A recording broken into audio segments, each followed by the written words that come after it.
నా ప్రియమైన బిడ్డ, నా మాటలు జాగ్రత్తగా ఆలకించుమా. మహోన్నతుని చాటున నివసించువాడే, సర్వశక్తుని నీడను విశ్రమించువాడు ఆయనే నాకు ఆశ్రయము, నా కోట, నేను నమ్ముకొను నా దేవుడని నేను యెహోవాను గూర్చి చెప్పుచున్నాను. వేటగాని ఉరిలో నుండి ఆయన నిన్ను విడిపించును, నాశనకరమైన తెగులు రాకుండా నిన్ను రక్షించును. ఆయన రెక్కలతో నిన్ను కప్పును, ఆయన రెక్కల క్రింద నీకు ఆశ్రయము కలుగును. ఆయన సత్యము కేడమును డాలునే యున్నది. రాత్రివేళ కలుగు భయమునకైనను, పగటివేళ ఎగురు బాణమునకైనను, చీకటిలో సంచరించు తెగులునకైనను, మధ్యాహ్నమందు పాడుచేయు రోగమునకైనను నీవు భయపడకుందువు. నీ ప్రక్కన 1000 మంది పడినను, నీ కుడిపక్కన 10,000 మంది కూలినను అపాయము నీ యొద్దకు రాదు.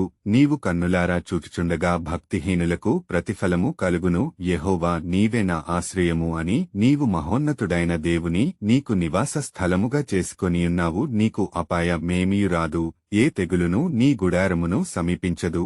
నీ మార్గములన్నిటిలో నిన్ను కాపాడుటకు ఆయన నిన్ను గూర్చి తన దూతలను ఆజ్ఞాపించును. నీ పాదములకు రాయి తగలకుండా వారు నిన్ను తమ చేతుల మీద ఎత్తి పట్టుకొందురు. కీర్తనల గ్రంథము 91వ అధ్యాయము 1 నుంచి 12వ వచనము వరకు. ఆమెన్.